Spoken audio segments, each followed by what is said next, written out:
बिस्मिल्लाहिर्रहमानिर्रहीम। अस्सलाम वालेकुम दोस्तों, मैं फ़हीम अब्बास आप सबको खुश आमदीद कहता हूँ न्यूज़ कैफ़े में, और उम्मीद करता हूँ कि आप आज के दिन का बल्कि इस हफ़्ते का एक खूबसूरत सा आगाज़ कर चुके हैं। और आज हमने अपने प्रोग्राम को दो हिस्सों में तकसीम किया है। प्रोग्राम के पहले हिस्से में हम एक बहुत ही अहम मौजू पे बात करेंगे, जिस मौजू पे बहुत ही कम बात हुई है। आपको एक दिलचस्प ख़बर बताता हूँ जापान के हवाले से।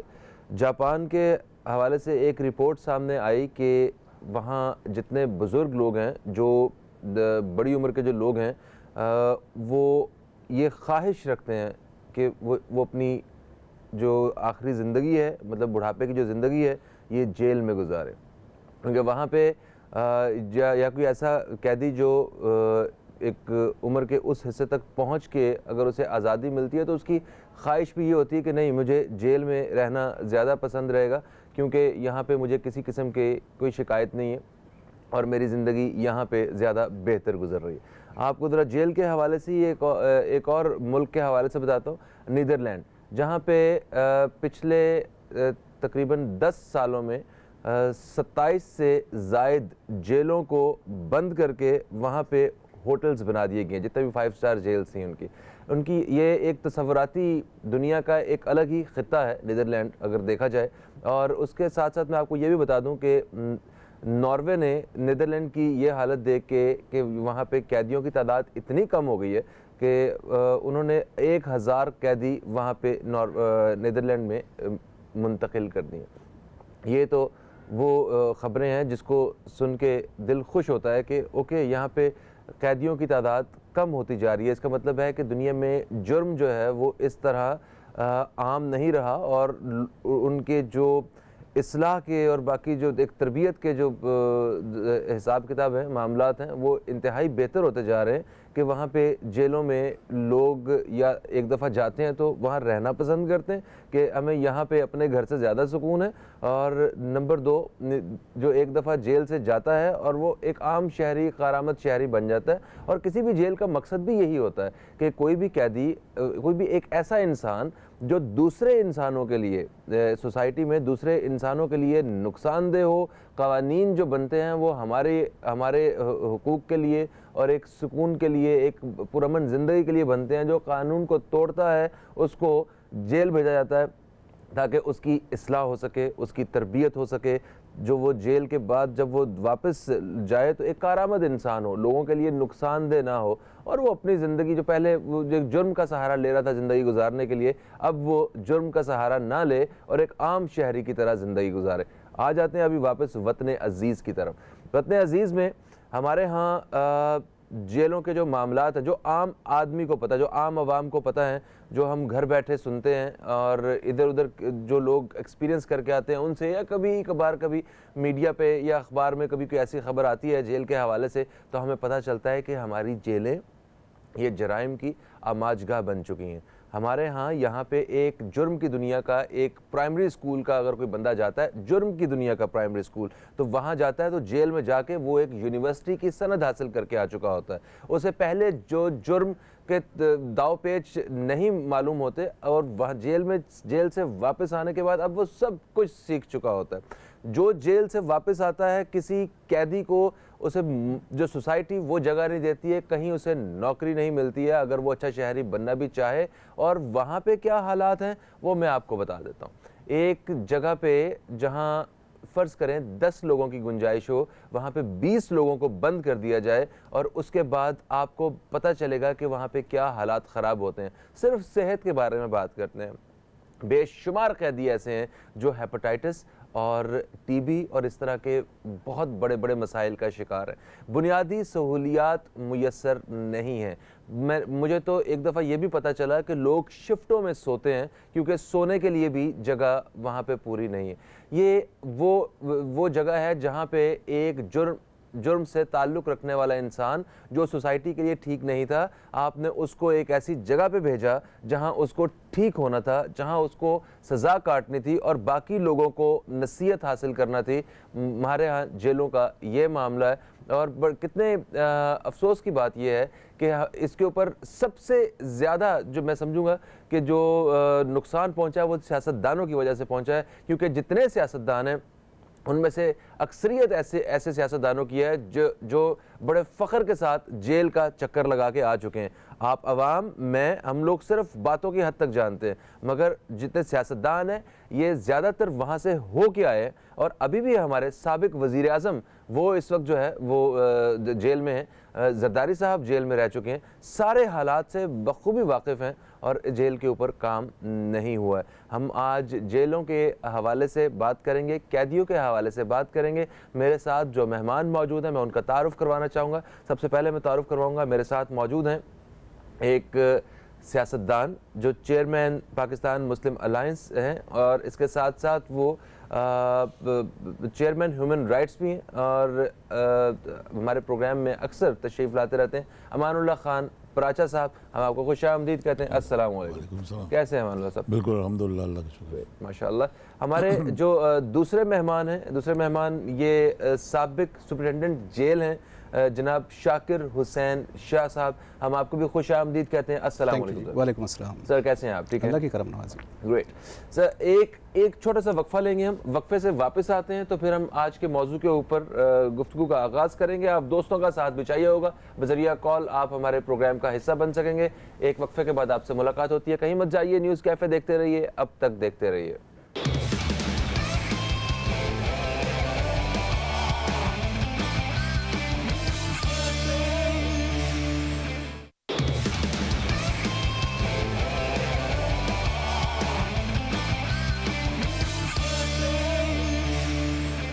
Welcome back. आप देख रहे हैं न्यूज़ कैफ़े, मैं हूं फ़हीम अब्बास और आज हम प्रोग्राम में बात कर रहे हैं कैदियों और जेलों की हालत ज़ार के हवाले से। मेरे साथ प्रोग्राम में अमानुल्लाह खान पराचा साहब मौजूद हैं और हमारे साथ मौजूद हैं शाकिर हुसैन शाह साहब जो कि साबिक सुपरिटेंडेंट जेल भी हैं। मैं अमानुल्लाह खान साहब से गुफ्तगू का आगाज़ करूँगा।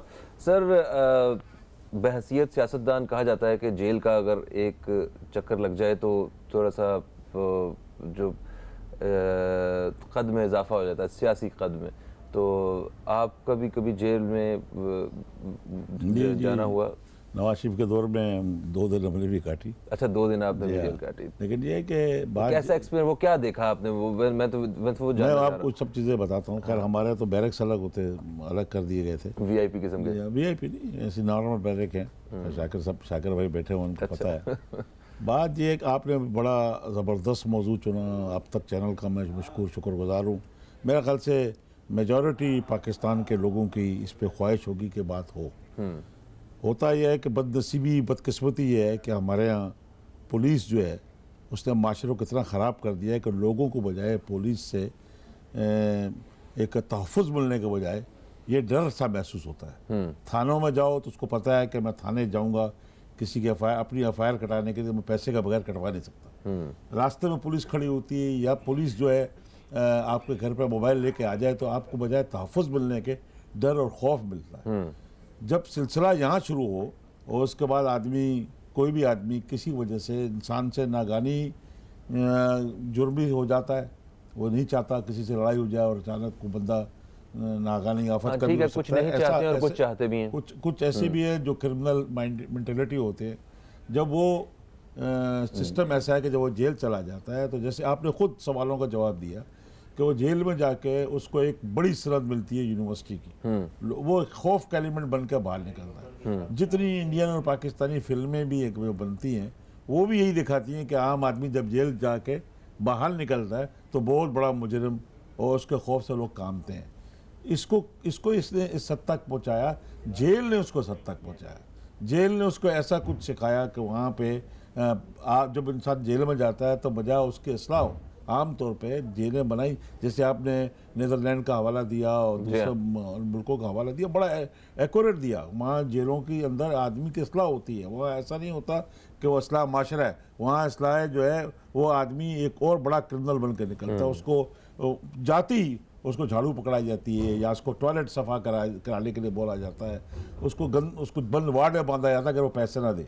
पैसे देने पड़ेंगे, सुपरटेंडेंट को पैसे देगा तो वो आराम और सुकून से रहेगा, नहीं पैसे देगा तो उसको यहाँ से शुरू होगा। अब ये गरीब आदमी जो ऑलरेडी माशरे से तंग आके किसकी वजह से जुर्म हो चुका था, उसको पता चलता है कि जेल में जाके अगर उसको दो ही रास्ते हैं, बड़ा बदमाश है वो उसको घुटने दबा रहा होता है जो नया आता है। जब वो ये चीज़ देखता है, बजाय उसकी गैरत को कुछ वो जागे, वो एक ही इंतहाई बेगैरती की तरफ चला जाता है, क्योंकि उसका मेंटेलिटी को डेवलप नहीं करता।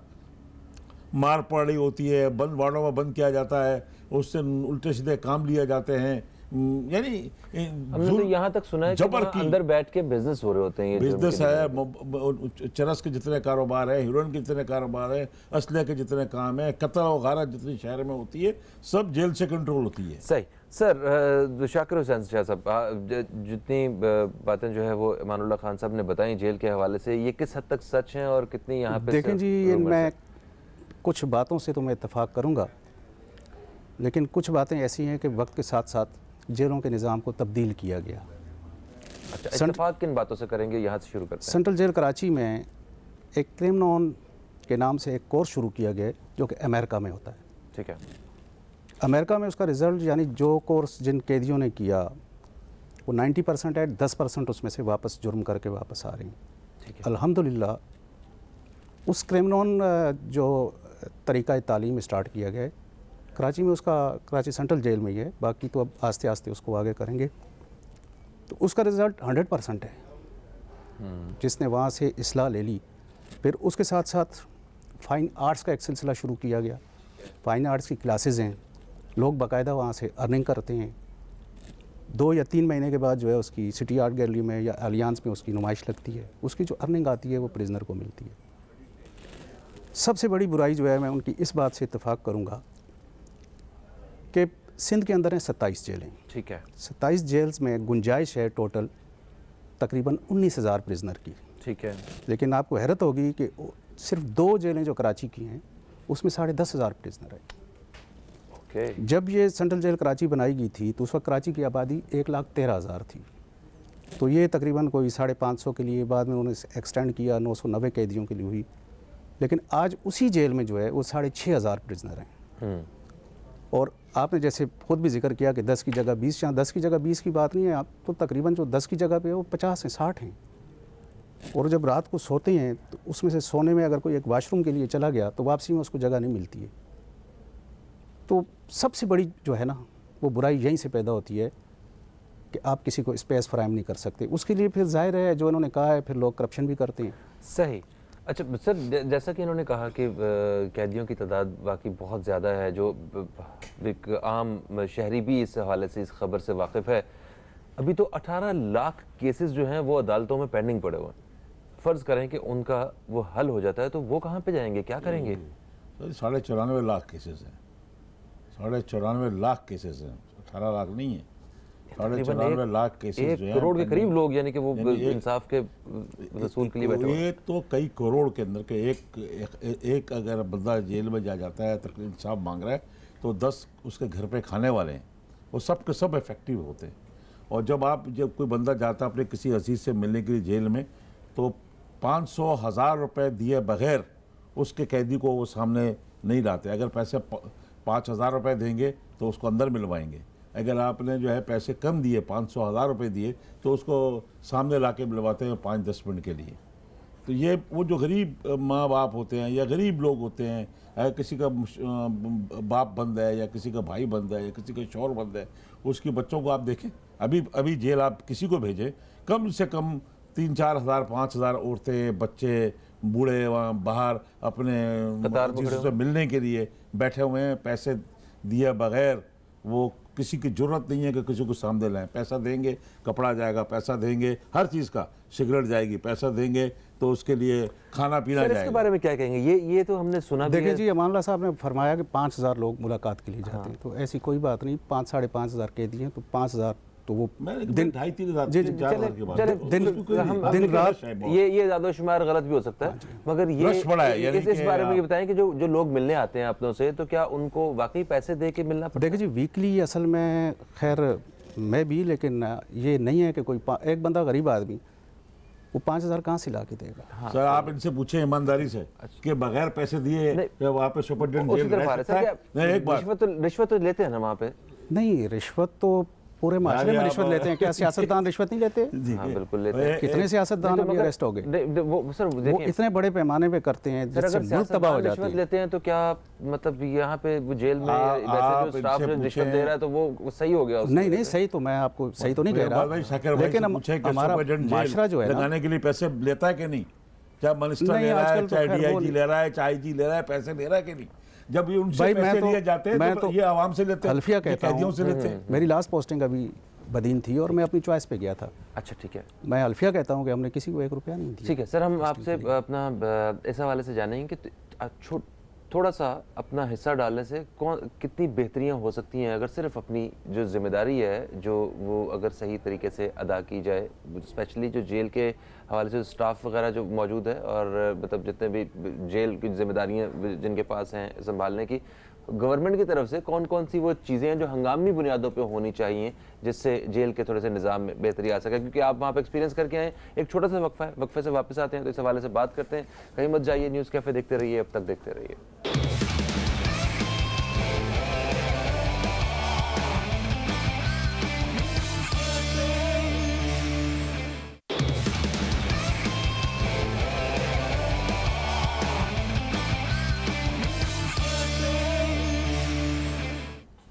Welcome back.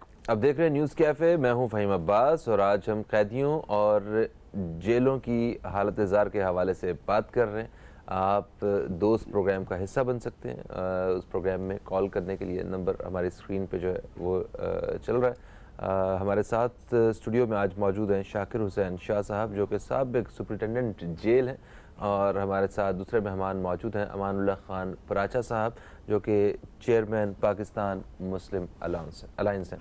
अच्छा सर, वक्फे से पहले बात हो रही थी, एक मतलब आप एक जिम्मेदार शहरी भी हैं, ठीक है, तो एक फ़र्द की थोड़ी सी जिम्मेदारी लेने से जेल के सिस्टम में कितनी बेहतरी आ सकती है? मैं उन शहरियों की बात कर रहा हूँ जो कि जेल के जो इंतज़ामात हैं उनमें उनके साथ उनका ताल्लुक़ है। इनमें देखें जी, काफ़ी बेहतरी आ सकती है। चूँकि 1999 में यहाँ एक सिलसिला शुरू किया गया, कंप्यूटर सेंटर बनाए गए। ठीक है, कंप्यूटर सेंटर को चलाने के लिए चूँकि गवर्नमेंट की तरफ से तो कोई वो एम्प्लॉयमेंट नहीं थी, तो बहुत सारी NGOs ने अपने लोगों को अपॉइंट करके वहाँ भिजवाया। ठीक है, उनको जो सर्टिफिकेट दे रहे हैं, आपने अभी जिक्र किया ना कि माशरा उनको कबूल नहीं करता या बाहर उनको नौकरी नहीं मिलती, तो जो उनको सर्टिफिकेट दिया जाता है वो फरहान क्लब की जानिब से दिया जाता है। ठीक है। और उसमें मेंशन नहीं करते कि इसने जेल से वो किया। लेकिन फिर आपकी बात ये आ जाती है कि स्पेस नहीं है, वो बहुत कम कैदी उससे मुस्तफ़ीद हो सकते हैं। तो रूल के मुताबिक जैसे कराची के 60 डिस्ट्रिक्ट हैं, हर डिस्ट्रिक्ट में जेल होनी चाहिए, हर डिस्ट्रिक्ट में कोर्ट होनी चाहिए। लेकिन यहाँ ये वही 2 जेलें हैं और स्पेस इनमें कम है, कैदियों की तादाद बहुत ज़्यादा है, तो वो थोड़े बहुत जो है वो करेक्शन उसमें आते हैं।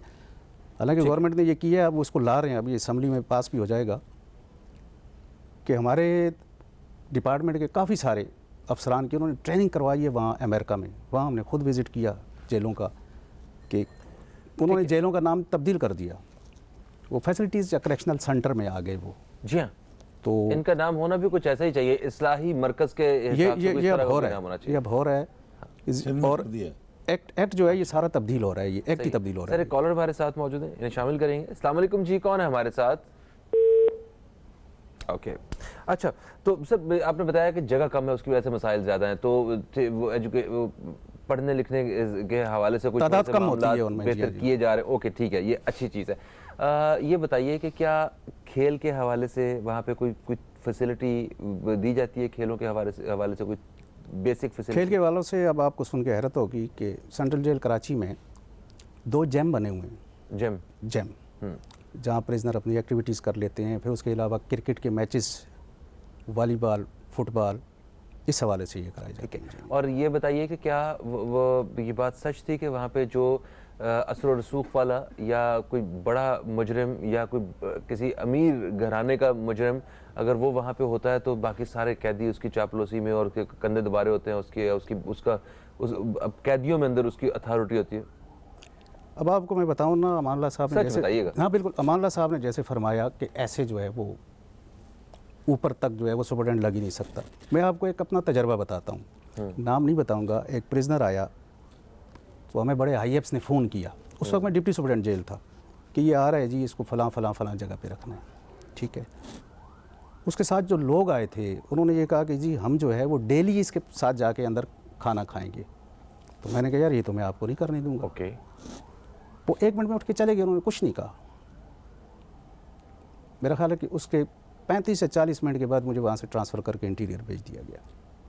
ये बात इसलिए मैं इनकी इस बात से इत्तेफाक करूँगा कि बाज़ दफ़ा ऐसा भी होता है कि इतना इन्फ्लुएंस हो जाता है, और जो बड़े लोग आते हैं उनके लिए बिल्कुल, सियासी लोगों के लिए तो है ही है, लेकिन बड़े लोगों के लिए भी, जैसे ये नैब के केसेस में कैदी आ गए, दूसरे आ गए, बड़े आ गए, या शहर के कोई नामवर डॉन्स आ गए, वो पहले से उनके ताल्लुक़ इतने होते हैं, ये होता है कि फिर वो उनको वाकई बिल्कुल इनकी इस बात से मैं इत्तेफाक करता हूँ। अच्छा, तो क्या इस निज़ाम को बेहतर किया जा सकता है? इस निज़ाम को जी बिल्कुल बेहतर किया जा सकता है। अब वो KPK में ये चेंज होने लगा है कि वो सारी क्लासेस ख़त्म कर रहे हैं जेल की A क्लास, B क्लास, जो भी है वो टोटल बिल्कुल उसमें लेके आ रहे हैं। उन्होंने इस पे काम कर दिया। एक ही क्लास जो भी रहेगा एक ही तरह रहेगा। जो जगह उसको अवेलेबल मुझे होगी वही अमानुल्लाह साहब को होगी, वही किसी और को होगी। ठीक है, गुड। ये है, ये अब KPK में इस पे उन्होंने काम कर लिया, UNFDC इस पे काम कर रही है, तो इसके काफ़ी सारे हुए हैं और उन्होंने काफ़ी सारा इस पे जेल मैनुअल अभी वो चेंज कर रहे हैं। ओके।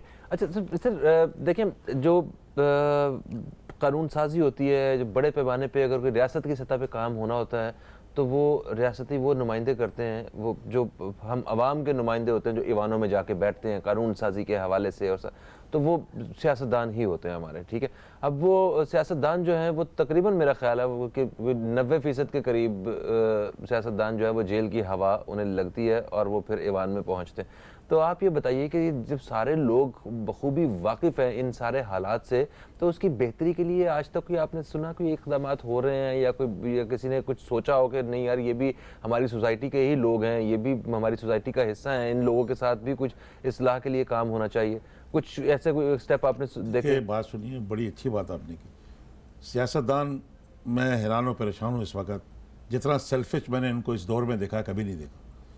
ये सब तकलीफ़ें काट के हैं जिलों की, वहाँ उन्होंने लोगों जो तकलीफ़ इन्होंने काटी है उससे 100 गुना ज़्यादा एक आम आदमी काट रहा है, उससे 100 गुना और उससे ज़्यादा बढ़कर 1000 गुना उससे जो गरीब आदमी होता है वो काट रहे हैं जेल के अंदर। जब ये जेल अब जिस आगे तौर पर मुख्तलिफ़ कवानीन के लिए ये उनको चाहिए था, इनको मौका मिला पीपल्स पार्टी को, उन्होंने तब उस वक्त नून लीग ने नहीं होने दिया। जब नून लीग चाहती थी कि हम कवानीन में तब्दीली करें तो पीपल्स पार्टी ने साथ नहीं दिया। जब अब उस वक्त PTI, जब दोनों मिले तो PTI भाग गई बिल्कुल एंड में। अब PTI की गवर्नमेंट है, ये कवानीन को इस्तेमाल कर रहे हैं अपनी गवर्नमेंट को तूल देने के लिए, वो पब्लिक की इस्लाहात में नहीं जा रहे हैं। वो ये देख रहे हैं कि मैं इस कानून से मैं इसको कंट्रोल करूँगा। इस सिलसिला मुशर्रफ के दौर से, नवाज शरीफ के दौर से, पीपल्स पार्टी के दौर से, और अब PTI भी वही कवानीन को इस्तेमाल करके पब्लिक को, आम लोगों को, सियासतदानों को कंट्रोल करने के लिए उन्हीं कानून का सहारा ले रही है, जिसमें आदमियों की बेल नहीं होती, ज़मानतें नहीं होती, पकड़ा पहले जाता है, बाद में उसकी इन्वेस्टिगेशन, उसके बाद इन्वेस्टिगेशन होती है। दुनिया में कहीं ऐसा नहीं हुआ कि जहाँ पर जो है मुलजिम को पहले ही मुजरिम बना दिया जाए, और बाहर तमाम का तमाम मुलजिम के ऊपर ही है, बाहर इन्वेस्टिगेशन इदारे पे नहीं है। जब आप ऐसे, तो अब आप सर मैंने इसी हवाले से आपसे मैंने एक सवाल करना है। एक कॉलर मेरे साथ मौजूद है, पहले जरा इन्हें शामिल कर लें। अस्सलाम वालेकुम जी, कौन है हमारे साथ? वालेकुम सलाम, कैसे हैं फ़हीम भाई? याहिया बात कर रहा हूं। बिल्कुल ठीक ठाक। याहिया भाई आप बताइए कैसे? बहुत अहम मौजूद आपने लिया हुआ है क्योंकि इस पर कम ही बात होती है, और आपके पहले दोनों मौजूद मेहमानों को सलाम हो। देखिए, जेल की जो हालत ज़ाहिर है, उसके जेल के जो जिम्मेदार हैं वो ही उसके जिम्मेदार हैं जो उसके करते धरते हैं। बात ये है कि वो भी क्यों मजबूर है, हमारे स्टूडेंट साहब बैठे हुए हैं, ये भी अंडर प्रेशर रहते हैं, ऊपर से इतना प्रेशर होता है, जो लोग इलीट क्लास होते हैं उनके लिए अलग कोई सिस्टम होता है और आम आदमी का अलग सिस्टम होता है। लेकिन गेम सारा पैसे का है, चाहे गरीब हो या अमीर। आप यकीन करें, मुझे कई लोगों ने बताया कि जेल पे बंदा जैसे ही पहुंचता है तो उसकी डिमांड शुरू हो जाती है कि भाई अगर इतने पैसे होंगे तो इतनी नरमी होगी, इतने पैसे दोगे तो इतनी नरमी होगी। तो वहीं से कहानी शुरू होती है। फिर जेल के अंदर जो जराइम का सारा सिलसिला शुरू होता है, जहां से लोग जराइम करते हैं और उनको गवर्न करते हैं जेल के अंदर, तो ये बहुत बड़ी जेल खुद एक जराइम का अड्डा बन जाता है। अब सवाल ये है कि इसकी इस्लाह कैसे जाए? इस्लाह क्यों नहीं हो सकती? अभी अमानुल्लाह भाई ने बहुत प्यारी बात की। मैं अगर इख्तिदार में नहीं हूं तो बड़ी इस्लाह की बात करूंगा, बड़े बड़े दावे करूंगा, लेकिन जब मैं आ जाऊंगा तो मेरे वो सारे दावे धरे के धरे रह जाएंगे और कोई इस्लाह नहीं हो, क्योंकि मुझे खुद उनसे फवायद हासिल करने होते हैं। देखिए, बात है कि जेल भेजने का मकसद लोगों को सजा देके उसकी इस्लाह करना होता है, उनकी रेक्टिफाई करना होता है। और ये कोई बात बड़ी नहीं, इसलिए कि अमेरिका के अंदर भी जेल के हालत बड़े खतरनाक कैदी भी होती है, वहां बड़े बड़े उनको सख्त रवैये भी इख्तियार करने पड़ते हैं। लेकिन डिफ्रेंशिएट करना चाहिए कि कौन किस जुर्म में गया है। एक आदमी जिस जुर्म में गया उसको उसी मुताबिक उसके ट्रीटमेंट करनी चाहिए। एक आदमी की क्या पढ़ा लिखा है क्या नहीं, उसी तरह इसकी ट्रीटमेंट। और यकीनन मैं इनसे बात एग्री, क्योंकि हमारे यहाँ बुराई को ज्यादा तशहीद जाती है। जेल के अंदर कई इस्लाही पहलू भी हैं, कई ट्रेनिंग सेंटर्स भी हैं, मुझे खुद भी पता है। लेकिन सीरियसनेस अगर नहीं होगी, अगर आपके पास वो स्टेप्स नहीं लिए जाएंगे जिससे आप किसी माशरे में मतलब ये इस्लाह करना चाहें, और अगर आप ये कहते हैं कि अगर इन्होंने जो बात की ना, बहुत इंपॉर्टेंट बात है, ये सारे मामलात में इतने बड़े शहर में इतनी 2-3 जेलें हैं, और जब तक हम डिस्ट्रिक्ट वाइज कोर्ट और डिस्ट्रिक्ट वाइज जेलें और तमाम इंतजामी उमूर एक इतने बड़े शहर को हिस्सों में तकसीम नहीं करेंगे, ये मामला कभी सही नहीं हो सकते। बहुत शुक्रिया, बहुत शुक्रिया।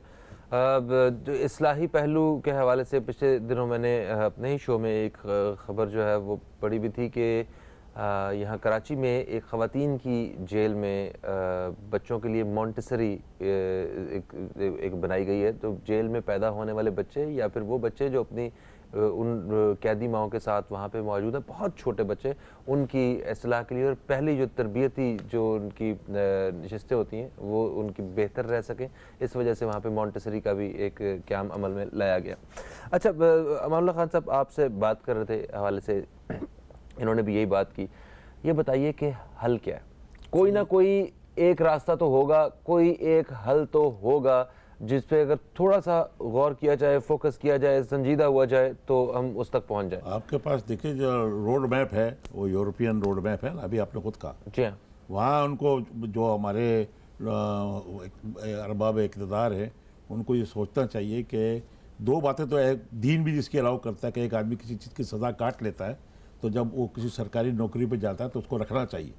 हमारे यहाँ यह कि अगर उसने जेल काट ली या कोई क्राइम कर लिया या उसके खिलाफ कोई FIR हो गई तो उसको वाज़ेह तौर पर कहा जा सकता है कि ये 5 साल या 10 साल के लिए पब्लिक ओहदे पे नहीं आएगा। तो रिश्ते तोड़ देते हैं सारे उससे। देखिए उससे सबको बिना उससे कोई रिश्ता कोई ना रखना उसको रिश्ता करता है, ना उसके बच्चों से कोई रिश्ता होता है, ना उसकी बेटी से कोई रिश्ता होता है।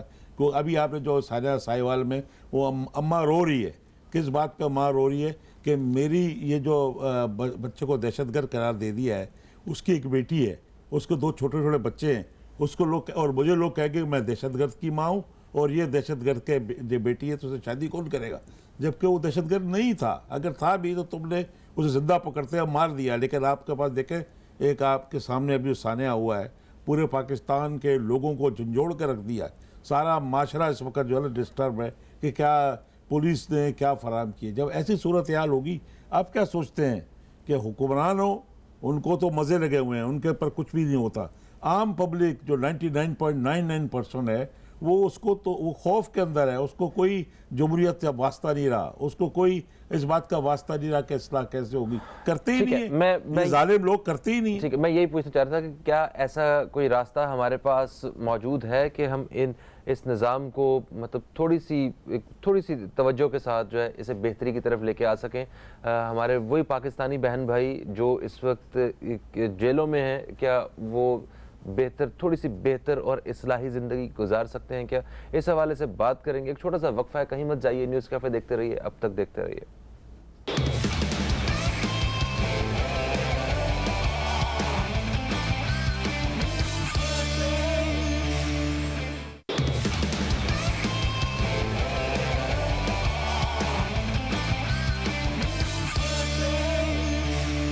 Welcome back. आप देख रहे हैं न्यूज़ कैफ़े, मैं हूं फ़हीम अब्बास और आज हम जेलों और कैदियों की हालत ज़ार के हवाले से बात कर रहे हैं। हमारे साथ मौजूद हैं शाकिर हुसैन शाह साहब जो कि साबिक सुपरिटेंडेंट जेल हैं, और हमारे दूसरे मेहमान अमानुल्लाह खान पराचा साहब जो कि चेयरमैन पाकिस्तान मुस्लिम अलायंस है। एक कॉलर भी हमारे साथ हैं, हम इन्हें शामिल करेंगे, उसके बाद हम शाकिर साहब से बात करते हैं। अस्सलाम वालेकुम जी, कौन है हमारे साथ? हेलो। वालेकुम अस्सलाम, मैं रुखसाना जैदी बात कर रही हूँ। जी रुखसाना जैदी साहिबा, कैसी हैं आप? अल्हम्दुलिल्लाह, अल्लाह का शुक्र है। बहुत अच्छा टॉपिक लिया है आपने, क्योंकि ये मसले बहुत हैं कि जेल में क्या होता है क्या नहीं होता, और जेल में जो है लोगों के साथ क्या सलूक होता है। हम लोगों को जो आम पब्लिक है उसको तो हमेशा यही नजर आता रहा होता है कि जेल में जो है कैदियों को मारा पीटा जा रहा है, उनके ऊपर तशद्दुद किया जा रहा है, उनको बल्कि कैदियों को ये भी होता है कि भाई उनको कुछ ऐसी बीमारियां भी पैदा हो जाती हैं, बहुत कुछ ऐसी चीजें बाहर आती हैं। लेकिन कुछ ऐसी चीजें भी होती हैं जैसे कि कैदियों को जो हुनर सिखाया जाता है तो उससे वो कारामद शहरी बन के भी आते हैं, ये भी होता है, लेकिन इसके ऊपर ज्यादा बात नहीं होती। और एक चीज भी है कि बहुत बेगुनाह जो कैदी चले जाते हैं जेलों में, उनके लिए क्या किया जाता है, उनको किस तरीके से, क्योंकि वो फिर जब बाहर आते हैं तो उनके लिए कोई ऐसी होना चाहिए कि वो इतना ना मतलब बाहर आने के बाद उन डिप्रेशन का और इसका शिकार होने वाले होते हैं, उससे पहले उनकी क्या काउंसलिंग वगैरह की जाती है, नहीं की जाती। और क्योंकि वो जेल चाहे घर में भी किसी को बंद कर दिया जाए तो एक डिप्रेशन का दौरा हो जाता है, तो डॉक्टर्स वगैरह किस तरह की ट्रीटमेंट करते हैं उनके लिए, और वहाँ पे जो माहौल है कोई अच्छा प्रोवाइड किया जाता है। जरा से कुछ मेरे सवालात हैं इस हवाले से। ठीक है रुखसाना साहिबा, बहुत शुक्रिया। सर क्या कहेंगे आप इनकी इस बात पे, कोई इस्लाह वगैरह की जाती है? इस्लाह मैंने आपको पहले भी बताया कि क्रिमिनल सिस्टम और दूसरा कंप्यूटर के और फाइन आर्ट्स के मुख्तलिफ़ किस्म के एम्ब्रॉयडरी के, ये उनके लिए वो किया गया है।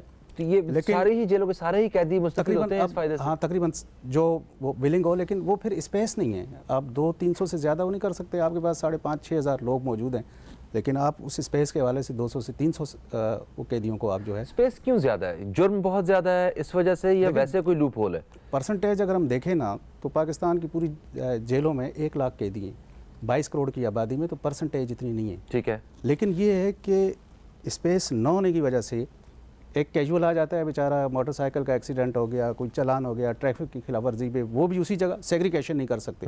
और बड़ा डाकू जो आता है वो भी उसी जगह, कातिल भी उसी जगह, और दूसरे भी। हालांकि इनके लिए अलग से जेलें बननी चाहिए, कन्विक्ट के लिए अलग बननी चाहिए, अंडर ट्रायल को भी कैटेगरी वाइज, जैसे अमेरिका में है वहाँ 5 लेवल हैं जेलों के। मतलब आप मुजरिम और मुलजिम की बात कर रहे हैं? मुजरिम तो अलग हैं, लेकिन जो अंडर ट्रायल एक आ गया, बड़ा कातिल डाकू जो भी आ गया, और एक ट्रैफिक के चालान में आ गया, तो वो जगह है नहीं ऐसी कि उनको सेग्रीगेट करें।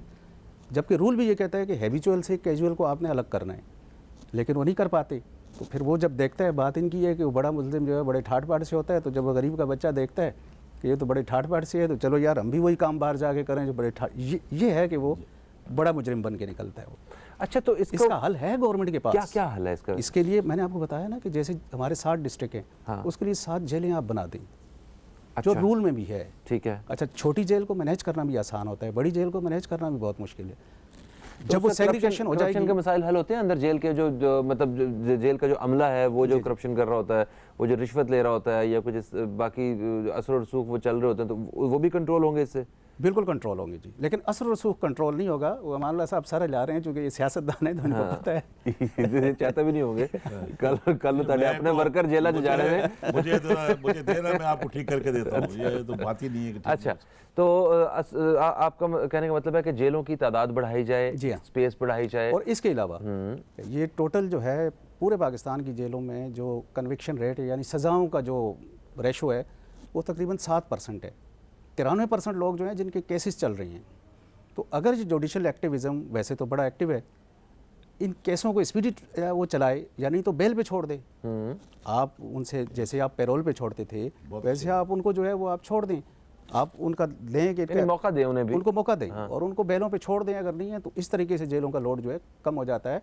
अब अमेरिका में कन्विक्टेड की जेल बहुत दूर उन्होंने बनाई हुई है, कोलोराडो में, और उसमें उन्होंने बड़ी इंडस्ट्री लगाई हुई है, यानी मोटरसाइकिल तक वहाँ बनती हैं, गाड़ियाँ तक वहाँ बनती हैं, डेयरी फार्मिंग है वहाँ, और वो अर्निंग कर रही हैं, और अर्निंग करके फिर वो इससे करेक्शन कर रही हैं। बिल्कुल सही। अच्छा, आपने कितना अरसा सर्विस की है? मैंने 26 साल सर्विस तो की। 26 सालों में कितने सियासी चेहरे देखे हैं और कौन कौन से देखे हैं? अच्छा, ज़रा ये थोड़ा पता नहीं मुझ पे अल्लाह की करम नवाजी थी या क्या था कि तकरीबन सारे सियासतदानों पे मेरी ही ड्यूटी रही। मसलन जिनमें मसलन जनाब आसिफ अली जरदारी साहब, ओके, इसके अलावा मियाँ मोहम्मद नवाज शरीफ साहब, अच्छा शहबाज शरीफ, अच्छा IG police Rana Maqbool, chief secretary Saeed Mehdi, chief secretary जो है वो इधर सिंध वाले, अब कोई किरदल बचा ही नहीं हाँ, जितना जी बड़े हाँ। सवाए आ गए। अच्छा प्राइम मिनिस्टर जो रहे शाहिद खाकान अब्बासी, MQM की तकरीबन पूरी क़यादत वसीम अख्तर साहब हो गए, फ़ारूक सत्तार साहब हो गए, बाबर गौरी साहब हो गए, MQM हकीकी के आफाक अहमद, आमिर खान, ये तकरीबन बड़े इन पे की है मैंने। ये वो सारे लोग हैं कि अगर ये चाहते तो आज निज़ाम कुछ और होता। यस, एक्चुअली मैं आपको एक बात बताऊं, हाँ। मसला ये है कि जब ये देखते हैं ना कि ये पोजीशन है, तो कहते हैं कि जब हम बाहर जाएं तो हमने जो ये सीखा है अपने मुखालिफ के साथ, हमारे साथ उसके साथ भी यही हो। ये मैं इनकी बात से इत्तेफाक करता हूँ इससे। तो वो कोई भी नहीं, हालांकि वादे करते हैं, सब कुछ करते हैं, करते तो नहीं। करते नहीं। सही, बिल्कुल ठीक। आज जो ये एक अरबाब इक़्तिदार जो कर रहे हैं ना, कल इनके साथ यही होने वाला है। अब इनका बाद मौका दिया है कि आप अपनी लड़ाई को छोड़ें, आप आम पब्लिक को देखें। 99% लोग अफेक्टीज हैं आपकी वजह से। अच्छा, आसिफ अली जरदारी साहब ने जेलों के हवाले से काम किया है, जी हाँ। बकौल आपके। ठीक sir, thank you so much. आप दोनों मेहमानों का बेहद शुक्रिया। प्रोग्राम के पहले हिस्से का वक्त अपने अख्ताम की तरफ आ चुका है और हुकूमत से दरख्वास्त है, हमारी अपील है कि जेलों का नाम जो है इसको जेल से बदल के इस्लाही मरकज़ किया जाए और वहाँ पे कोई इस्लाही काम किए जाएं। कैदियों की इस्लाह होनी चाहिए। इस निज़ाम को बाकायदा बेहतर बनाने के लिए जो इक़दाम किए जा सकते हैं वो किए जाएं। आखिर कल को आप ही ने वहाँ पे जाना है, बेशक कुछ अरसे के लिए सही। भाई मेरे पास से आपकी दोबारा मुलाकात होगी छोटे से वक्फे के बाद। कहीं मत जाइए, न्यूज़ कैफ़े देखते रहिए, अब तक देखते रहिए।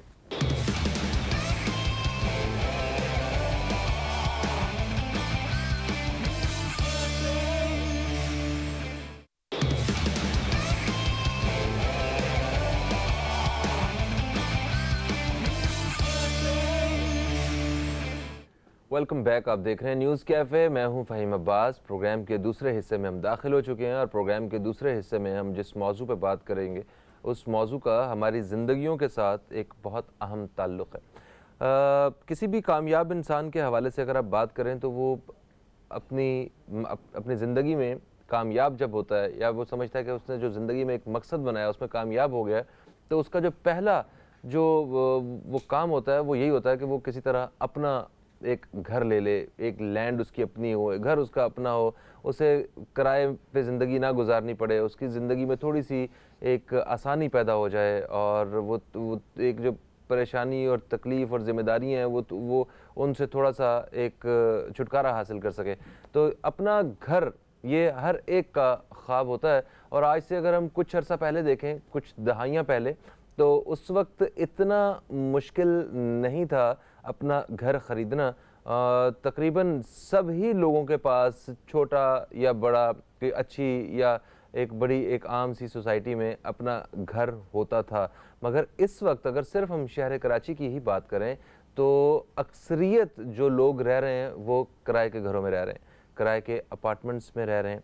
और ऐसी ऐसी आबादियाँ मौजूद हैं कि जहाँ पे शायद घर बनाने की भी इजाज़त नहीं थी, मगर लोगों ने सिर्फ अपनी जेब को देखते हुए, अपनी हिम्मत को देखते हुए, अपनी इस्ताद को देखते हुए वहाँ पे घर बनाए। बहुत सी गैर कानूनी जगहों पे भी घर बने हुए थे, जैसा कि आपने अभी पिछले दिनों ख़बरों में भी सुना कि ऐसी जहाँ पे इजाज़त नहीं थी, जो रहायशी इलाके नहीं थे, वहाँ पे लोगों ने अपने घर बनाए हुए थे, झोंपड़ियाँ बना के रह रहे हैं कि किसी तरह बस अपना ये रहने का मसला जो है इसको हल किया जा सके। हुकूमत ने भी आवाम की इस सारी सूरत हाल को देख के 50 लाख घर जो है वो फराहम करने का एक फ़ैसला किया है। वो फ़ैसला तो हो चुका है, मगर वो कब लोगों तक पहुँचते हैं उसका इंतज़ार मुझ समेत सबको है। खुदा करे कि वो ये सारे मामला जल्द से जल्द तय पा जाएं। आज हम इसी हवाले से बात करेंगे कि अपना घर ये ऐसा ख्वाब क्यों बन गया है कि जिसको पूरे करने में उम्रें लग जाती हैं और ख्वाब पूरा नहीं होता। हमारे साथ प्रोग्राम में आज जो मेहमान मौजूद हैं ये हैं चीफ़ एग्जेक्टिव कमांडर बिल्डर्स जनाब कमांडर रिटायर्ड मोहम्मद जाकिर साहब। हम आपको खुश आमदीद कहते हैं। अस्सलाम वालेकुम। अस्सलाम वालेकुम। वालेकुम अस्सलाम। कैसे हैं सर आप? अल्हम्दुलिल्लाह। गुड। अच्छा कुमार साहब, ये बताइए कि अपना घर जो है वो ख़रीदना इतना मुश्किल क्यों हो चुका है? पहले वाली आसानियां जो हैं वो कहाँ चली गई? आसान तो खैर कभी भी नहीं था, मगर इतना मुश्किल नहीं था जितना आज है। क्योंकि आज अगर आप किसी से भी पूछें तो वो करोड़ों रुपए उसके लग जाते हैं, या कम से कम भी वो मतलब लाखों में तो घर मुश्किल ही अब मिलता होगा। मेरा तो नहीं ख्याल कि या शायद बहुत कोई छोटा सा कोई घर मिलता होगा, वो भी लोगों के लिए बहुत मुश्किल है। आखिर क्यों हो चुका है ऐसा? देखें, इसकी दो बुनियादी वजूहात हैं जो मैं समझता हूँ। एक तो आबादी पे कंट्रोल नहीं है हमारे मुल्क में बिल्कुल भी। ठीक है। गवर्नमेंट लेवल पे मुझे कोई ऐसी कोशिशें पिछले कई दहाइयों से नज़र नहीं आई कि जहाँ पे हम कह सकें कि नहीं, गवर्नमेंट बहुत सीरियस है आबादी पे कंट्रोल करने में। लेकिन अगर आबादी पे कंट्रोल नहीं है तो फिर वसाइल बढ़ने चाहिए। लेकिन हमारे साथ प्रॉब्लम ये है कि आबादी बढ़ती जा रही है और जो वसाइल हैं वो लिमिटेड होते जा रहे हैं। ठीक है। देखिए, अनएम्प्लॉयमेंट बढ़ रही है, इंडस्ट्रीज़ लग नहीं रही हैं, बाहर से इन्वेस्टमेंट आ नहीं रही है।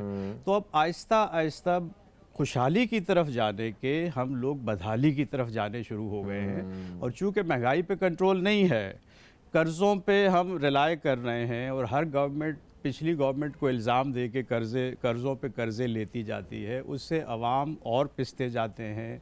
IMF की शराइत मानने के लिए हमें रुपए की कदर में कमी करनी पड़ती है।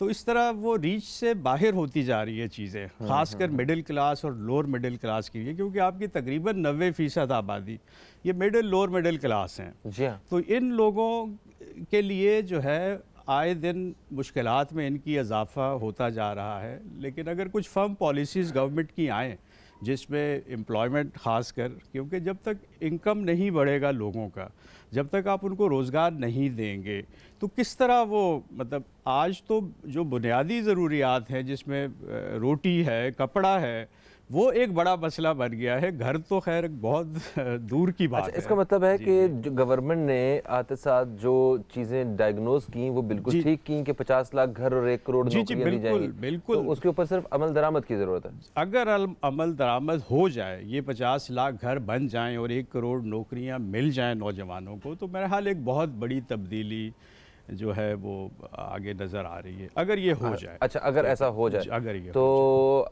ये तो चलें सरकारी सतह पे ये एक फैसला लिया गया है और पूरी आवाम को एक उम्मीद भी है कि ये इंशाल्लाह जो फैसले हैं ये अपने इरादे जो किए हैं ये पाया तकमील तक पहुंच जाएंगे और वो आवाम को इनसे फ़ायदा होगा। मगर क्या प्राइवेट सेक्टर पे भी इन सब्जेक्ट्स के ऊपर काम हो सकता है? देखिए, प्राइवेट सेक्टर पे तो बहुत ज़्यादा काम हो सकता है ना। मतलब एक छोटी सी मिसाल मैं आपको अब्दुल सितार ईदी की दूंगा। जी हाँ। मतलब वो एक शख्स जिसने इतना काम किया इंसानियत के लिए कि आज भी रोड पे अगर एक्सीडेंट हो तो लाश, गवर्नमेंट का कोई निज़ाम नहीं है उठाने का। जी हाँ। आज भी ईदी की एम्बुलेंस उठाएगी। मैं हाल ये दुनिया का वाहिद मुल्क है, मैं 50 से ज़्यादा मुल्कों में गया हूँ, हर जगह मैंने गवर्नमेंट का सिस्टम देखा है। जो NGOs हैं वो ऑगमेंट करती हैं गवर्नमेंट की एफर्ट्स को, लेकिन यहाँ पे हमने सब कुछ NGO पे डाल दिया।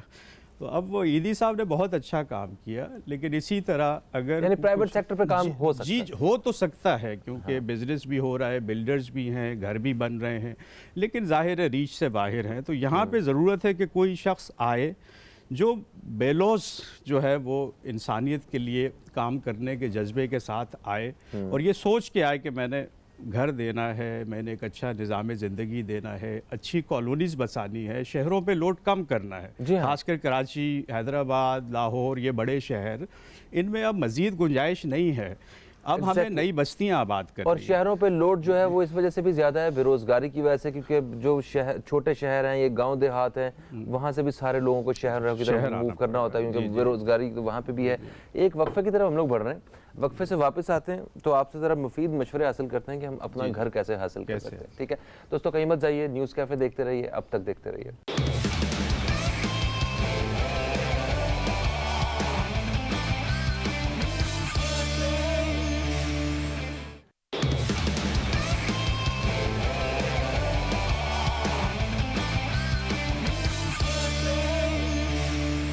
Welcome back. आप देख रहे हैं न्यूज़ कैफ़े, मैं हूं फ़हीम अब्बास और प्रोग्राम के इस हिस्से में हम बात कर रहे हैं अपना घर सबका ख्वाब। और हमारे साथ मेहमान मौजूद हैं कमांडर रिटायर्ड मोहम्मद जाकिर साहब, जो कि चीफ एग्जीक्यूटिव हैं कमांडर बिल्डर्स के। तो जाकिर साहब, क्या एक आम शहरी को अपना ख्वाब, अपने घर का ख्वाब पूरा करने के लिए क्या स्टेप्स लेने होंगे, या किस तरह उसके लिए उसका ये जो ख्वाब है वो थोड़ा आसान हो सकता है और उसे इस टारगेट को अचीव कर सकता है? बिल्कुल, इसके लिए देखें जो गवर्नमेंट ने स्टेप्स लेने हैं वो तो अभी गवर्नमेंट चेंज हुई है और बहुत एक बड़ा प्लान गवर्नमेंट ने आवाम के सामने रखा है और अल्लाह करे कि ये सब हो जाए। लेकिन अब गवर्नमेंट से हट के एज NGO मैंने अपना एक प्लान बनाया है। अगले 20 साल का एक प्लान है मेरा, जिसमें 10 लाख घर मैंने तामीर करने हैं। सिर्फ कराची में? ये 10 लाख घर पूरे पाकिस्तान में है। ओके। मतलब हर बड़े शहर के साथ एक बस्ती मेरी प्लानिंग में है। तो मैंने स्टार्ट कराची से किया है, जहाँ 1 लाख घरों का प्लान है और अल्हम्दुलिल्लाह मेरा जो फ़ेज़ 1 है अपनी कराची की प्लानिंग का, वो गवर्नमेंट से अप्रूव हो के लॉन्च हो गया है और लोगों ने उसमें इन्वेस्टमेंट शुरू कर दी है और मेरे घरों की तामीर शुरू हो गई है और इंशाल्लाह इसी साल दिसंबर में मैं लोगों को घरों की चाबी दे रहा हूँ और इसको लिवेबल कर रहा हूँ इनको। अब यहाँ पे जिस तरह आपने कहा कि कितने क्या करोड़ खर्च होंगे और एक घर मिलेगा? देखें, मेरा तो करोड़ों का काम इसलिए नहीं है कि मैं एज NGO इसको कर रहा हूँ, ठीक है। इसमें कोई प्रॉफिट मैंने नहीं रखा है, लोगों की भलाई। अच्छा, मेरे दूसरे प्रोजेक्ट्स भी हैं जो मैं प्रॉफिट के लिए, क्योंकि मैं बिल्डर हूँ, जाहिर है बिजनेस है मेरा। तो मेरे जो शहर के अंदर प्रोजेक्ट्स हैं, इस वक्त कमांडर हाइट्स मैंने कंप्लीट किया है एयरपोर्ट के पास, कमांडर इनक्लेव 1100 अपार्टमेंट्स हैं बकाई यूनिवर्सिटी के साथ, वो अंडर कंस्ट्रक्शन है। ये अमीरों के है प्रोजेक्ट्स। लेकिन कमांडर सिटी जो मैं लेके आ रहा हूँ 10 लाख घर, ये प्योरली जो है वो लोअर मिडिल क्लास का प्रोजेक्ट है। अगर कोई शख्स 15,000 महीना दे सकता है तो मैं बगैर एडवांस के उसको चाबी दे रहा हूँ इसी साल। अरे वाह, ये कैसे मुमकिन है? ये अच्छा, अब ये है नहीं, मैं मुफ्त भी दे रहा हूँ ना। बेवा, यतीम और माजूर लोगों के लिए 5% घर मुफ्त हैं। इसके मतलब 50,000 घर मैंने मुफ्त देने हैं, हर 100 में से 5 घर मुफ्त देने हैं। तो इस साल मैं घरों को देना शुरू कर रहा हूँ दिसंबर में इंशाल्लाह, जब ये लिवेबल हो रहा है। और सिर्फ घर नहीं दे रहा मैं एक निज़ाम ज़िंदगी दे रहा हूँ जिसको ये कौम तरस रही है पिछले 71 सालों से, ठीक है। अब निज़ाम ज़िंदगी क्या है कि अगर बेवा को मैंने घर दिया तो उसको राशन भी चाहिए, उसके बच्चे को एजुकेशन भी चाहिए, तो उसको फ्री एजुकेशन दे रहा हूँ बच्चों को, मेडिकल केयर भी चाहिए, सिक्योरिटी भी चाहिए, सफाई भी चाहिए, पब्लिक ट्रांसपोर्ट भी चाहिए। तो पब्लिक ट्रांसपोर्ट में मैं अपनी मेट्रो सर्विस लेके आ रहा हूँ इसी साल, कि इस जो बस्ती में मोटरवे पे बसा रहा हूँ उसको शारे फैसल से कनेक्ट करने के लिए 24 घंटे मेट्रो सर्विस इसी साल शुरू कर रहा हूँ। और मेरी मेट्रो बसेस आनी शुरू हो गई है, मेरे ऑफिस के बाहर खड़ी है इस वक्त। मतलब ऐसे ही ख्वाब हमें इस हुकूमत ने भी दिखाए थे, नए पाकिस्तान वाले। तो ये कुछ ख्वाब तो कुछ मिलते जुलते। देखिए, हमारे साथ प्रॉब्लम क्या है, हम लोग इरादों में फ़ेल होते हैं, हम लोग नीयतों में फ़ेल होते हैं। अगर आपके इरादे फौलाद की तरह हो जाएं और नीयतें शफाफ हो जाएं तो कोई टारगेट ऐसा नहीं जो आप अचीव ना कर सकें। मैं ये समझता हूँ, ठीक है। मैंने ज़िंदगी में जो सोचा वो अचीव किया, हमेशा मैंने ज़िंदगी में जो भी सोचा मैंने अचीव किया। और उसकी वजह ये रही कि इरादा मुसम्मम था और नीयत शफाफ थी, उसमें फिर बरकत आ जाती है ना, बरकत आ जाती है। और जिस आयत को मैं कुरान पाक की लेके चला हूँ अब, लिल्लज़ीना आसनु फ़ी हाज़े दुनिया हसना, जिन्होंने भलाई की उनके लिए दुनिया में भलाई है। तो अगर आपने भलाई करनी है किसी इंसानियत के लिए तो आपकी भलाई का ज़िम्मा तो अल्लाह ने ले लिया, फिर कैसे आप सुरखरू ना हो। मतलब अगर अल्लाह ने आपकी भलाई का ज़िम्मा ले लिया, तो इस आयत को लेके मैं चला हूँ। और ये मेरा जो प्रोजेक्ट है ये खरबों रुपए का प्रोजेक्ट है, अरबों नहीं बल्कि खरबों का प्रोजेक्ट है। लेकिन इसके लिए फाइनेंसेस 7वें आसमान से इंशाल्लाह मैनेज होंगे, क्योंकि अल्लाह को मैंने पार्टनर बना लिया है। वाह, अब अल्लाह क्या मेरे बात है, साथ है, क्या अल्लाह बात मेरे है, साथ है। क्या जब बात। अल्लाह मेरे साथ है मुझे किसी चीज़ की ज़रूरत नहीं, मैं अकेला मालिक हूँ इस स्कीम का। ठीक है। अल्लाह मेरे साथ है, अल्हम्दुलिल्लाह मेरे घर बनने शुरू हो गए हैं। इसी साल मेरी स्कीम लिवेबल हो रही है, जो एक अमेजिंग कुछ होने चला है अल्हम्दुलिल्लाह, और मुझे बरकतें इसमें फ़ील होना शुरू हो गई हैं। और मुझे लगता है कि शायद अब मैं हर शख्स को घर दे सकूंगा जो भी सीरियस है घर के मामले में। देखिए 5% घर में फ्री दे रहा हूँ, उसके बाद 25% घर मैं आधी कीमत पे दे रहा हूँ, और 500 घर मैं अब दे चुका हूँ। सिर्फ 12 लाख में मैंने बंगला दिया है, 12 लाख में ज़मीन समेत तैयार बंगला, जिसको आप जाके देख सकते हैं, इस वक्त बना हुआ है। ठीक है, उसका मॉडल बना अच्छा, हुआ है। वो 12 लाख कैश है या वो भी जी, एक वो साथ भी में है? इंस्टॉलमेंट्स में है, एक साल में आपने पे करना है। और देखें इतनी कम कीमत में, इस कुर्रे अर्ज पे जितनी कम कीमत में मैं घर दे रहा हूँ, मैं पाकिस्तान कराची की बात, इस कुर्रे अर्ज की बात कर रहा हूँ, इस ग्लोब पे इस आपको पूरी नहीं दुनिया मिल में। सकता इतना सस्ता घर। और जो मैं खूबसूरत कॉलोनी लेके आ रहा हूँ, देखें मैं अभी ग्रीस गया था, मैंने सस्टेनेबल डेवलपमेंट पे मैं अभी अपने आप को एजुकेट करके आ रहा हूँ। मैं कोर्स करने गया था, जो यूनाइटेड नेशंस ने 17 गोल सेट किए हैं सस्टेनेबल सिटी के लिए या सस्टेनेबल डेवलपमेंट के लिए, कि अगर आप उन गोल्स को इम्प्लीमेंट कर लें तो आपका शहर जन्नत बन जाएगा। ठीक है, अब गवर्नमेंट लेवल पे तो ये तो गवर्नमेंट का काम है उनको इम्प्लीमेंट करना, लेकिन अगर गवर्नमेंट नहीं कर रही, कम से कम एक 4 दीवारी के अंदर मैं वो इम्प्लीमेंट करके दिखाना चाहता हूँ यूनाइटेड नेशंस को, कि देखें पाकिस्तान में भी हम लोग सीरियस हैं। एक और जैसी हम कुछ कर एजुकेशन, 17 गोल्स क्या हैं? एक जैसी एजुकेशन अमीर और गरीब के लिए, एक जैसा मेडिकल केयर अमीर और गरीब के लिए, एक दूसरे का ख्याल, प्यार मोहब्बत, गुर्बत में कमी, मतलब सफाई सुथराई। तो मैं ना बिजली ले रहा हूँ गवर्नमेंट से, ना गैस ले रहा हूँ, ना पानी ले रहा हूँ। यहाँ पे कोई अच्छा काम करने निकलता है तो उसके लिए ज़रा मुश्किलात और ज़्यादा बढ़ जाती हैं। जी, जी, तो बिल्कुल। आपके लिए कौन कौन से इस वक्त जो है वो हर्डल्स आपके रास्ते नहीं में? देखें मुश्किलात तो बहुत होंगी। ठीक है, मुझे पता है कि जहाँ अच्छा काम जब होता है तो उसमें फिर बहुत सारे टांग खींचने वाले फैक्टर आ जाते हैं, लेकिन जब से मैंने अल्लाह को साथ मिलाया है, मुझे किसी मुश्किल का कोई गम नहीं है। ठीक है। अच्छा, एक और चीज़ भी है कि जब बहुत ज़्यादा सहूलतें वो ऑफ़र की जाएं तो मतलब बहुत ज़्यादा फ़वाइद नज़र आ रहे हों, तो उस वक्त एक शक भी जहन में आता है कि जी। शायद ये हम सबको जो है वो बेवकूफ़ बना लिया जाए, या क्योंकि इस तरह के माजी में वाक़यात हो चुके हैं। बहुत सारी सोसाइटीज़ ऐसी बनी, लोगों के पैसे आए गायब, लोगों के पैसे इकट्ठे किए उन्हें बिजनेस के लिए गायब। तो वो मतलब तो इस शक को किस तरह जो है वो निकाला जाए और कैसे यकीन किया जाए कि ये हमारे फ़ायदे की ही चीज़ है? क्योंकि देखें ना, सोसाइटी में वो आपकी मदद करने बहुत कम लोग आते हैं, बेवकूफ़ बनाने ज़्यादा आते हैं। तो जो मदद करने आ रहा होता है ना, वो अब अवाम ये सोचता था कहीं ये भी बेवकूफ़ बनाने तो नहीं आ गया मुझे। तो एक नहीं, उसमें देखें एक तो यह है कि मैं अचानक नहीं आया, मैं पिछले कम से कम 15 साल से ये सब काम कर रहा हूँ। एजुकेशन में मैं हूँ, मेरे एजुकेशनल इंस्टीट्यूट्स हैं, वो वालदेन हैं जिनके बच्चों को मैं 19 साल से पढ़ा रहा हूँ। 99 में मैंने इस्टेब्लिश किए थे इंस्टीट्यूट्स अपने, और लोग मुझे अब जानते हैं। 28 साल मैंने जॉब की है फ़ौज में, सरहदों की हिफाजत की है मैंने। तो मेरे जो क्लास फेलोज़ हैं इस वक्त जनरल और एडमिरल्स उस लेवल के हैं।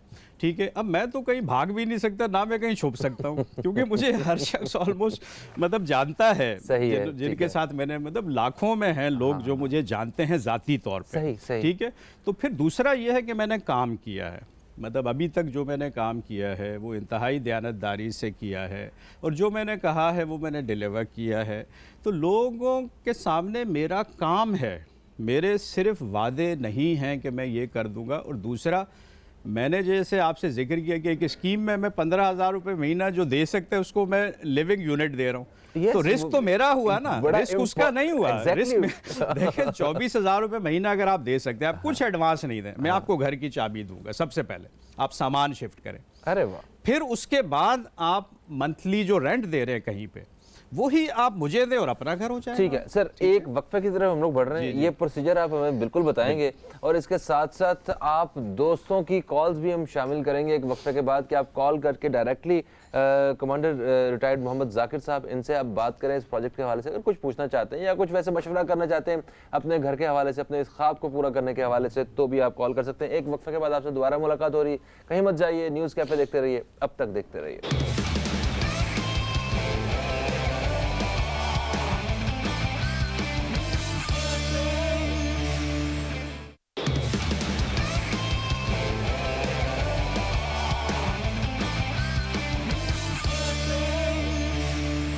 वेलकम बैक, आप देख रहे हैं न्यूज़ कैफे, मैं हूं फ़हीम अब्बास और प्रोग्राम के इस हिस्से में हम बात कर रहे हैं अपना घर सबका ख्वाब। हमारे साथ मेहमान मौजूद हैं commander retired Mohammad Zakir, chief executive commander builders, एक नहायत ही खूबसूरत और हसीन प्रोजेक्ट के साथ लो कॉस्ट हाउसिंग स्कीम का एक प्रोजेक्ट है। अभी वक्फे से पहले उसी बारे में जिक्र हो रहा था और बहुत कुछ अभी जानना बाकी है। कॉलर हमारे साथ आ चुके हैं, ज़रा कॉलर को भी हम शामिल करते हैं। अस्सलाम वालेकुम जी, कौन है हमारे साथ? इस वक्त तो मैं ही लग रहा हूँ अपने साथ। टीवी का वॉल्यूम बंद कर दीजिए और डायरेक्टली फोन पे बात कीजिए। कौन है हमारे साथ? हेलो हेलो, अस्सलाम वालेकुम जी, कौन है हमारे साथ? मोहम्मद यूसुफ कराची से। मोहम्मद यूसुफ कराची से, क्या कहेंगे? सर ये मैं कह रहा हूँ कि ये जो प्लाट की बात कर रहे हैं, इसके हवाले से मुझे पूछना था इनसे कि कहाँ पे दे रहे हैं। ठीक है, आप प्रोग्राम देखिए, हम बात करते हैं इनसे। बहुत शुक्रिया जनाब। अच्छा, पहले तो मेरा ख्याल बात को कंप्लीट करते हैं, फिर अगले हिस्से में हम बात करते हैं कि कहाँ पे है जगह क्या। तो आपने कहा कि 12,000 या 24,000 अगर आपके पास महीने का है? जी 15,000 से बेसिक जो मेरा लिविंग यूनिट है, स्टूडियो अपार्टमेंट है 2 कमरों का। ठीक है। एक bed, lounge, kitchen, bath, terrace. ठीक है। इसकी कीमत 15 लाख है, लेकिन अगर कोई 15 लाख नहीं भी दे सकता तो हम उसको 15 लाख हाउस फाइनेंस कर रहे हैं। ठीक है। और उसमें सिर्फ 15,000 रुपये महीना उसने देना है और वो घर उसका हो जाएगा। 20 साल का इंस्टॉलमेंट प्लान है, 20 ईयर्स का इंस्टॉलमेंट प्लान है, लेकिन ये 15 ही रहेगा। यानी 20 साल उसने 15,000 किराया देना है उसको। देखें, किराया बढ़ नहीं रहा, बाहर किराए पे हैं तो 10% बढ़ रहा है हर साल। और चीज़ भी आपकी नहीं है। ठीक है, यहाँ आपको 15 आज थोड़ा सा मुश्किल लगेगा, 5 साल के बाद और आसान, 10 साल के बाद और आसान, और जब भी प्रिंसिपल अमाउंट आप वापस कर देंगे। और 20 साल बाद तो ये बच्चे की पॉकेट में नहीं होगी। नहीं, उस वक्त इसकी कीमत भी तो 60-70 लाख होगी ना, जो यूनिट आपका है। तो 15,000 महीना से हम शुरू कर रहे हैं। उसके बाद 24,000 महीना में बैंगलो है, ठीक है, जिसमें ज़मीन भी आपकी, घर भी आपका, छत भी आपका।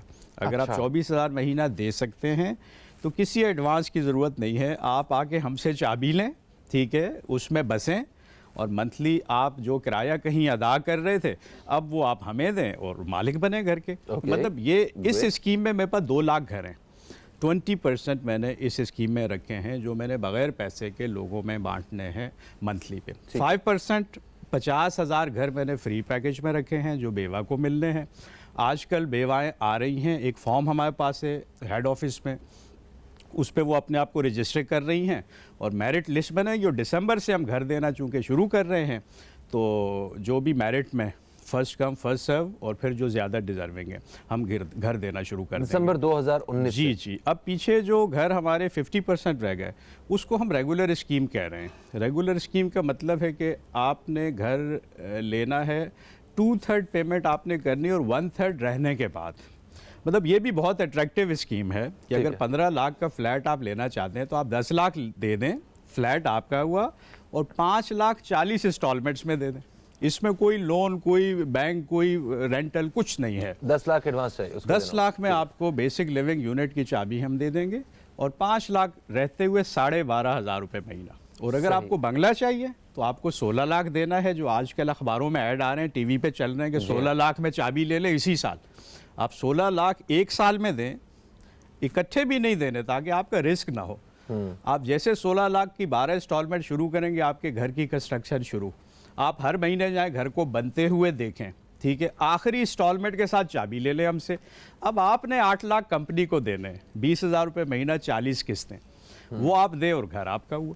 तो मतलब रिस्क तो सारा मैं ले रहा हूँ मतलब इसमें क्लाइंट्स का रिस्क कम है और मेरा कंपनी का रिस्क ज़्यादा है, लेकिन अल्हम्दुलिल्लाह बहुत अच्छे लोग हैं, हमारे लोग बुरे नहीं हैं। देखें यही मजदूर हमारा दुबई जाके ज़ेब्रा क्रॉसिंग से रोड पार करता है, तो आप लोगों को बुरा नहीं कह सकते। हमारी बदकिस्मती कि हमें लीडरशिप आज तक अच्छी नहीं मिली, ठीक है, इसलिए हम दुनिया में बदनाम हैं।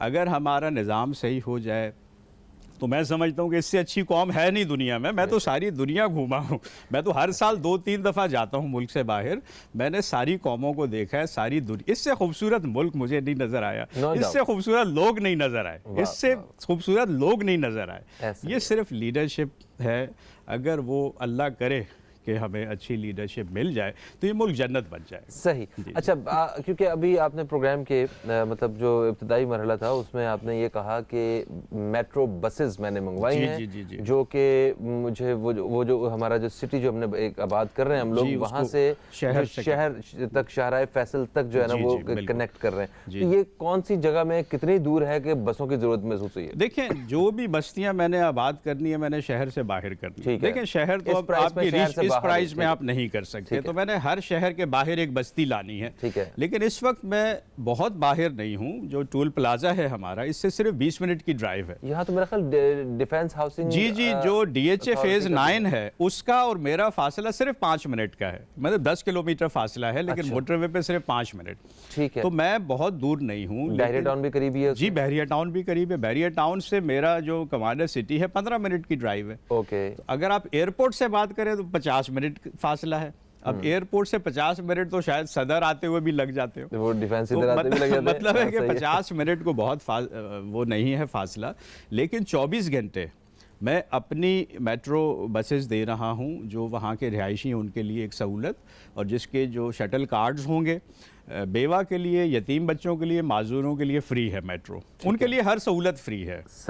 उनके लिए एजुकेशन भी फ्री है, मतलब डॉक्टर भी फ्री है, राशन भी घर का हमने देना है। इतनी दुआएं ले गए आप। देखें मैं समझता हूँ कि सिर्फ दुआओं से ये सब कुछ मुमकिन हो सकता है। हाँ। 10 लाख घर का मतलब दुनिया की सबसे बड़ी हाउसिंग स्कीम प्राइवेट इस वक्त नहीं है दुनिया में, ठीक है।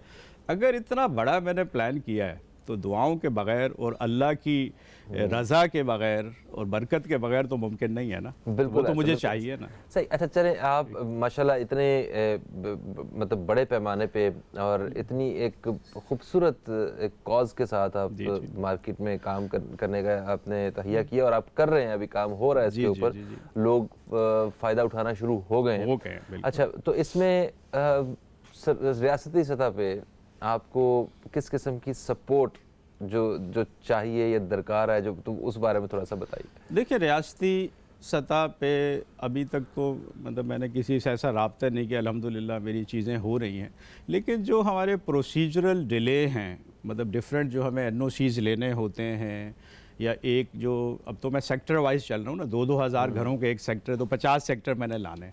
अब पहले सेक्टर के अप्रूवल्स और NOCs में मुझे 1 साल से ज़्यादा अरसा लग गया। अच्छा जी। अब अगर ये गवर्नमेंट अगर इसको वन विंडो ऑपरेशन टाइप कुछ कर दे कि जो बिल्डर्स हैं उनकी आसानी के लिए एक जगह पे वो चीज़ें जमा कराएं, वहीं से एक सर्टन टाइम हो कि भी इतने दिनों में आपको अप्रूवल मिल जाएगा अगर आपकी तमाम चीज़ें सही हैं, तो अगर उस तरह का कुछ सपोर्ट मिल जाए तो जो मैं 20 साल प्लान कर रहा हूँ शायद मैं इसको 10 साल में या 15 में कर लूँ 10 लाख घर। तो ये मैं 20 साल इसलिए कि मुझे पता है कि मेरे डिले होने हैं, अप्रूवल्स में डिले होने हैं, फिर लैंड में साथ साथ ख़रीद रहा हूँ क्योंकि बजट तो इस पैसा तो है नहीं, वो तो जिस तरह आ रहा है लोगों से लैंड भी ख़रीद रहे हैं, कंस्ट्रक्ट भी कर रहे हैं। तो मैं कोई अमीर आदमी तो हूँ नहीं, मैं तो मेरा तो वालिद भी एक सिपाही थे आम, मैं तो सेल्फ मेड आदमी हूँ। आज भी अगर मैं अरबों खरबों के प्रोजेक्ट्स कर रहा हूँ अल्हम्दुलिल्लाह, तो मेरी अपनी अचीवमेंट है, जो मेरी अपनी मेहनत, मेरी अपनी दयानतदारी और अल्लाह का इसमें करम जो है वो शामिल हाल है। मेरी माँ की दुआ जो आज भी घर में हैं और शायद ये प्रोग्राम इस वक्त देख रही हैं, मेरी वालदा देख रही हैं क्योंकि उन्होंने कल ही मुझे कह दिया था कि मैं ज़रूर देखूंगी। तो सुबह मुझे दुआएं देती हैं, जब मैं रुखसत होता हूँ, जब मैं जाता हूँ मुझे दुआएं देती हैं। तो माँ की दुआ, अल्लाह की रज़ा, अगर ये साथ हो जाए तो फिर शामिल हाल हो तो फिर आपको सहारों की ज़रूरत नहीं रहती किसी और। क्या बात है। और जो माँ जी अगर हमें वाकई देख रही हैं तो उन्हें बस सिर्फ यही कहूँगा कि आपकी दुआओं की बहुत अशद ज़रूरत है क्योंकि जाकिर साहब की वजह से लाखों घर जो हैं वो बनने वाले हैं और लाखों के साथ कितने लाख लोग जो हैं वो फ़ायदा हासिल करेंगे और उनकी ज़िंदगियां आसान होंगी। क्या बात। अच्छा, ये आपने बताया कि यहाँ पे 15 लाख का जो है ना वो अपार्टमेंट मौजूद है और 24 लाख का आपने जो है ना बिल्कुल तो ये तो वो एक बेसिक जो है ना वो अपार्टमेंट्स हो गए। अब ये लोअर मिडिल क्लास के लिए आपने कहा, मिडिल क्लास के लिए भी कोई मेरा ख्याल होंगे और अपर मिडिल क्लास के लिए भी कुछ जी projects बिल्कुल होंगे है। इसमें? मेरे पास अगले फेजेस में 500 गज़ और 1000 गज़ के बैंगलोज भी आ रहे हैं। ठीक है। और आप बहुत हैरान होंगे कि 500 गज़ का जो प्लॉट है इस वक्त जो मार्केट में मेरे सराउंडिंग में तकरीबन 1 करोड़ के आसपास उसकी वैल्यू है प्लॉट की। ओके। और मैं 1 करोड़ में इंशाल्लाह घर दूंगा 500 गज़ का, इंशाल्लाह तैयार करके दूंगा इंशाल्लाह। क्योंकि जाहिर है जब आपने मुनाफा नहीं लेना, आपने अगर वेलफेयर के लिए काम करना है तो फिर तो मेरे मुकाबले में कोई है ही नहीं ना। क्योंकि किसको ज़रूरत है कि अपना सारा टाइम सारी एनर्जीज़, एक ईदी साहब थे और अब एक और ईदी आने चला है अल्हम्दुलिल्लाह। लेकिन अगर लोग आएँ मेरी तरह के, अगर 20, 30, 40 लोग भी हो जाएं तो ये मुल्क जन्नत बन जाएगा। तो ईदी साहब को आइडलाइज करते हैं आप? जी जी बिल्कुल करता हूँ, बिल्कुल करता हूँ और बहुत शिद्दत से करता हूँ। अल्लाह ताला आपके ख्वाब भी देखें पूरे उसकी वजह है 1980 में जब मैं कराची आया तो मैं शारे फैसल पे नर्सरी में खड़ा था, एक मोटरसाइकिल एक्सीडेंट हो गया तो एक शख्स उसको हेड इंजरी थी, वो तड़प रहा है रोड पे और उसको उठाने वाला कोई नहीं है। हर कोई डर रहा था उसको हाथ लगा रहे से। 15 मिनट तड़प के वो मर गया, ठीक है। और उसके बाद एक टूटी फूटी एम्बुलेंस आई जिस पे अब्दुल सत्तार ईदी ट्रस्ट लिखा था, ये 1980 की बात है, और वो उसको उठा के ले गई, ठीक है। आज कितने साल हो गए, 20 और 19 39 साल के बाद वो बच्ची को गोली लगती है, अमल को एम्बुलेंस नहीं है और वो तड़प तड़प के मर जाती है। मतलब 39 साल के बाद भी हम वहीं खड़े हैं। अगर आप गवर्नमेंट के तो यहाँ पर ईदी साहब ने कितना बड़ा काम किया है। मतलब मैं क्यों ना आइडियलाइज करूँ उस शख्स को। बिल्कुल बिल्कुल बनता है और वो एक मुंह बोलता सबूत है इंसानियत का। एक वक्फे की तरफ हम लोग बढ़ रहे हैं, वक्फे से वापस आते हैं तो मजीद बात करेंगे। इसी हवाले से आप दोस्तों की कॉल्स भी शामिल करेंगे। कहीं मत जाइए, न्यूज़ कैफ़े देखते रहिए, अब तक देखते रहिए।